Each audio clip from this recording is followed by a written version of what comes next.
Hi students, நான் உங்கள் வெற்றிக்கார கண்ட்லேருந்து கல்யாணம் பேசுகிறேன். இந்த வீடியோவில் நம்ம என்ன பார்க்க போகிறோம் அப்படின்னா 2025க்கான டிஎன்ஏ கவுன்சிலிங், அதாவது தமிழ்நாடு இன்ஜினியரிங் கவுன்சிலிங் எந்தெந்த மாதங்களில் எப்போல்லாம் நடக்கலாம் அப்படின்ற ஒரு உத்தேசமான டைம் டேபிளை பற்றி தான் நம்ம இந்த வீடியோவில் பார்க்க போகிறோம். அதன் கூடவே இந்த கவுன்சிலிங் சம்மந்தப்பட்ட நிறைய விஷயங்களையும் நம்ம ஷேர் பண்ண போகிறோம். சரிங்களா? நேரடியாக வீடியோக்குள்ளே போகிறதுக்கு முன்னாடி உங்கள்கிட்ட ஒரு சின்ன ரெக்வஸ்ட் ஸ்டூடெண்ட்ஸ், நம்ம சேனலுக்கு இப்போ தான் வந்திருக்கீங்க அப்படின்னா கண்டிப்பாக நம்ம சேனலை சப்ஸ்கிரைப் பண்ணிக்கோங்க. பக்கத்தில் இருக்கக்கூடிய பெல் ஐக்கான் பட்டனையும் கிளிக் பண்ணிக்கோங்க. இந்த வீடியோ உங்களுக்கு யூஸ்ஃபுல்லாக இருந்துச்சுன்னா லைக் பட்டனை கிளிக் பண்ணி உங்கள் ஃப்ரெண்ட்ஸ்க்கும் ஷேர் பண்ணுங்கள். சரியா? நேரடியாக வீடியோக்குள்ளே போகலாம். முதல்ல பேசிக் டீட்டெயில்ஸ் பார்த்துடலாம். இதோடைய பேர், இந்த கவுன்சிலிங் பேர் என்னன்னு கேட்டிங்கன்னா டிஎன்ஏன்னு சொல்கிறோம் இல்லையா, அதோட ஃபுல் ஃபார்ம் என்னென்னா தமிழ்நாடு இன்ஜினியரிங் அட்மிஷன்ஸ். சரியா? இதை யார் கண்டக்ட் பண்ணுறா அப்படின்னு கேட்டிங்கன்னா டைரக்டரேட் ஆஃப் டெக்னிக்கல் எஜுகேஷன், டோட்டுன்னு சொல்லுவாங்க. இவங்க தான் கண்டக்ட் பண்ணுறாங்க. இந்த அட்மிஷன் ப்ராசஸ் கம்ப்ளீட்டாக, கவுன்சிலிங் ப்ராசஸ் முழுமைக்குமே ஆன்லைனில் தான் நடக்கும், ஆஃப்லைனில் கிடையாது. ஸோ நீங்கள் வீட்டில் இருந்த மாதிரி தான் நீங்கள் பண்ணுவீங்க. இதோட அஃபிஷியல் வெப்சைட் பார்த்தீங்கன்னா tnaonline.org. சரிங்களா?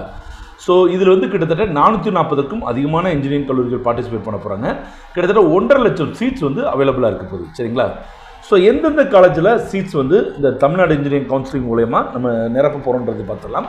ஃபஸ்ட்டு கவர்மெண்ட் இன்ஜினியரிங் காலேஜஸில் இருக்கக்கூடிய முழுமையான சீட்ஸ் 100% சீட்ஸும் வந்து பார்த்திங்கன்னா டிஎன்ஏ கவுன்சிலிங் வழியாக தான் இருக்கும்.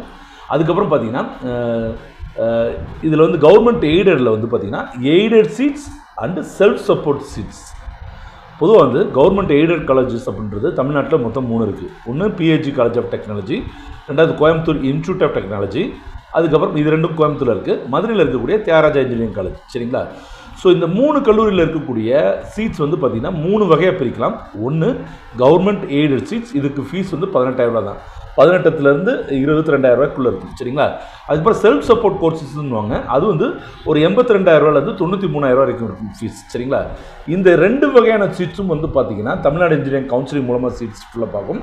இதோட மேனேஜ்மெண்ட் சீட்ஸ் அஃப்கோர்ஸ் அந்தந்த 3 காலேஜஸுடைய மேனேஜ்மெண்ட் தான் அந்த சீட்ஸ் ஃபில்லப் பண்ணுவாங்க.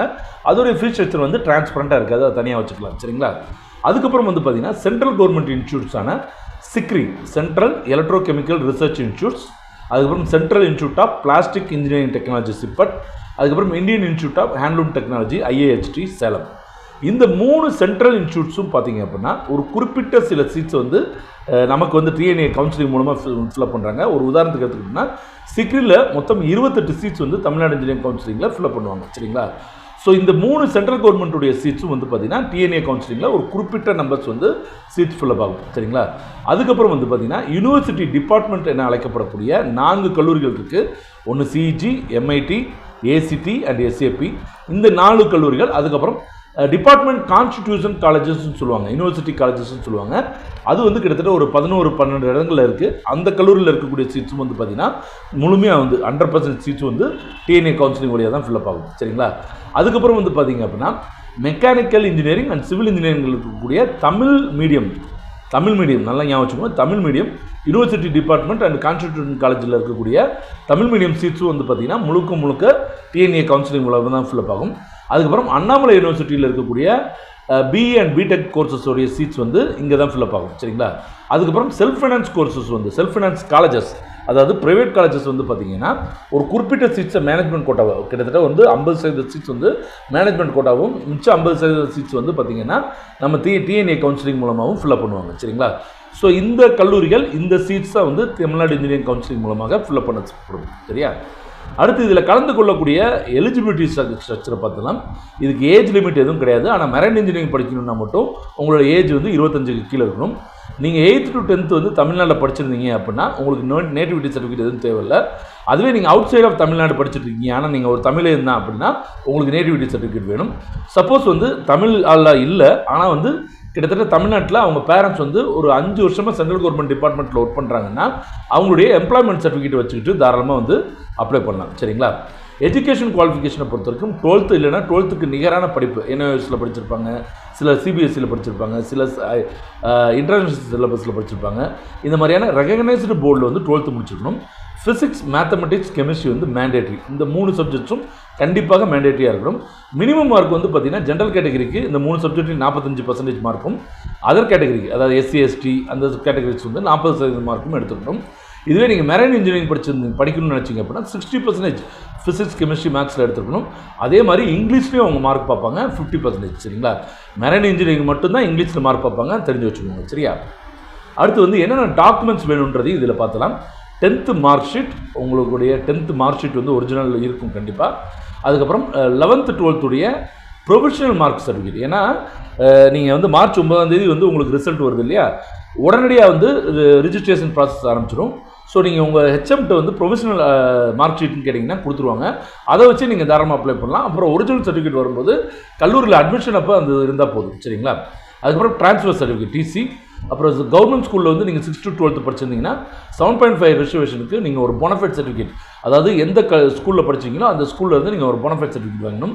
அதுக்கப்புறம் நீங்கள் ரிசர்வேஷனுக்குள்ளே வரீங்க, நீங்கள் பிசி, அதாவது BC, BCM, MBC and DNC, ST, SC, SC students, இதில் என்ன கேட்டகரி வந்தாலும் சரி, ஓசிக்கு வரக்கூடிய, அதாவது ஃபார்வர்ட் கேஸ்ட்னு சொல்கிறாங்க பார்த்தீங்களா, அவங்களுக்கு வந்து எந்த விதமான ரிசர்வேஷனும் கிடையாது. அவங்கள தவிர மற்ற எல்லாருக்குமே பெர்மனன்ட் கம்யூனிட்டி சர்டிஃபிகேட் வேணும். சரிங்களா? சிலர் வந்து அட்டையில் வச்சுருப்பாங்க, சிலர் எலக்ட்ரானிக் சர்டிஃபிகேட் வச்சுருப்பாங்க. எதுவாக இருந்தாலும் ஓகே. சரியா? அதுக்கப்புறம் நேட்டிவிட்டி சர்டிஃபிகேட் தேவைப்படுறவங்களுக்கு மட்டும்தான், அதாவது தமிழ்நாட்டுக்கு வெளியே படித்த மாணவர்களுக்கு அந்த மாதிரி. அதுக்கப்புறம் இன்கம் சர்டிஃபிகேட் வந்து பார்த்தீங்கன்னா ஒரு போஸ்ட் மெட்ரிக் ஸ்காலர்ஷிப்னு சொல்லுவாங்க, பிஎம்எஸ்ன்னு சொல்லுவாங்க. அது அப்ளை கூட பண்ணக்கூடிய மாணவர்களுக்கு வந்து பெர்மனெண்ட் வந்து இன்கம் சர்டிஃபிகேட் வேணும். அதுக்கப்புறம் first graduate certificate and joint declaration. நீங்கள் முதல் தலைமுறை பட்டதாரியாக இருந்தீங்க அப்படின்னா அதுக்குரிய ஃபஸ்ட்டு கிராஜுவேட் சர்டிஃபிகேட்டும் ஜாயின்ட் டிக்ளரேஷன் ஃபார்மும் வந்து வேணும். எலக்ட்ரானிக்ஸ் மட்டும்தான், அதாவது சர்டிஃபிகேட் மட்டும் தான் ஒத்துக்குவாங்க. ஸ்ரீலங்கன் தமிழ் ரெஃப்யூஜியாக இருந்தீங்கன்னா அதுக்குரிய சர்டிஃபிகேட் வந்து நீங்கள் இது பண்ணணும். ஸ்பெஷல் ரிசர்வேஷனுக்குள்ளே வரீங்க, எக்ஸ் சர்வீஸ்மேன் சன்னோட டாக்டராகவோ இருக்கீங்க, அல்லது டிஃப்ரென்ஷியபிள், அதாவது ஊனமுற்றோர் மாணவர்களாக இருந்தாங்கன்னா, அதுக்கப்புறம் ஸ்போர்ட் பர்சனாக இருந்தீங்கன்னா அதுக்குரிய சர்டிஃபிகேட் வந்து நீங்கள் ப்ரொவைட் பண்ணணும். சரிங்களா? இப்போ கவுன்சிலிங் ஷெடியூல் பார்த்துடலாம். டிஎன்ஏ ரிஜிஸ்ட்ரேஷன் கமென்ஸ்மெண்ட் டேட் எப்போ இருக்கலாம் அப்படின்னா May 9th வந்து, அதாவது 2வது வாரம் தான் ரிசல்ட் வருது. ஸோ May 3வது வாரம் கண்டிப்பாக வந்து ரிஜிஸ்ட்ரேஷன், 3வது வாரம் இல்லை 4வது வாரத்து தொடக்கத்தில் வந்து ரிஜிஸ்ட்ரேஷன் ஸ்டார்ட் ஆகும். அதே மாதிரி வந்து பார்த்திங்கன்னா last date to application form வந்து ஜூனுடைய 2வது வாரம் இல்லை 3வது வாரம் முடிகிறதுக்கு வாய்ப்பு இருக்குது. அதே மாதிரி டாக்குமெண்ட் அப்லோட் பண்ணுறது வந்து உங்களுக்கு 3வது வாரமே அப்லோட் பண்ணுற மாதிரி இருக்கும். சர்டிஃபிகேட் வெரிஃபிகேஷன் பார்த்தீங்கன்னா ஜூன் கடைசியில் இருக்கும். சரிங்களா? சர்டிஃபிகேட் ஃபுல்லாக ஆன்லைனில் தான் நடக்கும், நீங்கள் யாரும் நேரில் போக வேண்டியதில்லை. ஸோ டிஎஃப்சி அந்தந்த மாவட்டத்தில் இருக்கக்கூடிய டிஎஃப்சி சென்டர்ஸில் வந்து பார்த்திங்கன்னா உங்களுக்கு வந்து ஆன்லைன் வெரிஃபிகேஷன் நடக்கும். இதுவும் வந்து ஜூன் கடைசி வாரம் நடக்கிறதுக்கு வாய்ப்பு இருக்குது.